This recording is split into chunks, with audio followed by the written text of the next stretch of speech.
Today on Forbes, here's how much New York City mayoral candidate Zohran Mamdani is worth.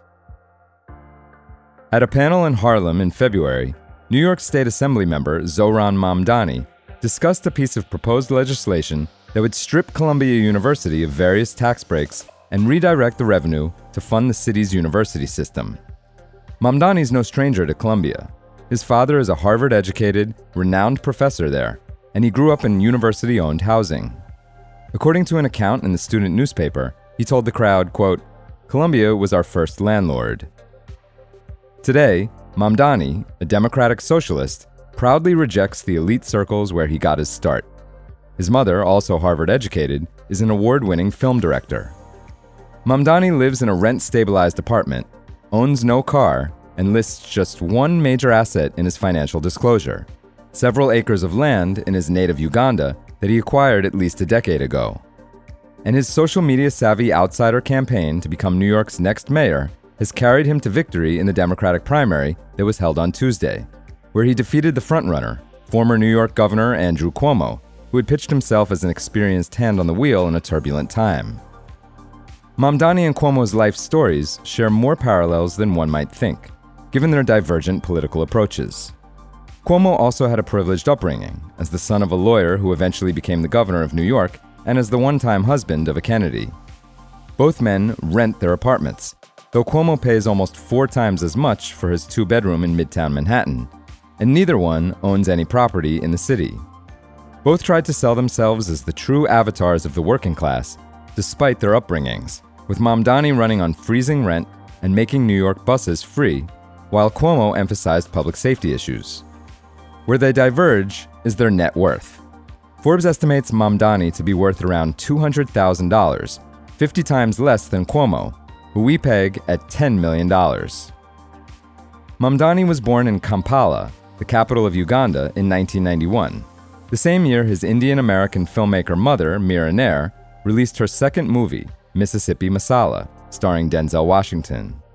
That was just 3 years after her debut feature film, Salaam Bombay, which depicted the lives of children living in the city's slums and was nominated for the Academy Award for Best Foreign Language Film. She is also known for Monsoon Wedding, which won the Golden Lion at the 2001 Venice Film Festival. The family moved to New York City when Mamdani was 7 years old, after his father, Mahmoud Mamdani, got a job teaching at Columbia University. The younger Mamdani attended Bank Street, a prestigious Manhattan private school, before graduating from the Bronx High School of Science, one of the city's best public schools. He then attended Bowdoin College, a private liberal arts school in Maine. After graduating in 2014, he worked on his mother's sets and took jobs working on several political campaigns and community organizing efforts, per a review of former resumes by the New York Times. He became a naturalized U.S. citizen in 2018. In 2020, Mamdani ran for a state assembly seat and won, beating a 5-term incumbent. The job pays $142,000 annually. Today, he lives in a $2,250 a month rent-stabilized Astoria apartment and doesn't own a car, taking the subway to his debate appearances. A quarter of a century after moving to the U.S., Mamdani's net worth today is still based in the East African country from which he emigrated. According to the financial disclosures he filed as a state assemblyman in 2023, he acquired 4 acres of land in Jinja, a region of Uganda bordering Lake Victoria that contains the source of the Nile River, in 2012.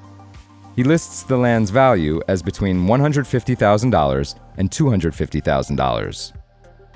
New York City disclosures don't require candidates to list cash accounts, so there's the possibility Mamdani's worth a bit more than the documents show. Another caveat: he married his wife, a Syrian-born artist, earlier this year after the disclosures were due, so any assets she has may not show up until next year's filings. For full coverage, check out Kyle Kahn Mullins' piece on Forbes.com. This is Kieran Meadows from Forbes. Thanks for tuning in.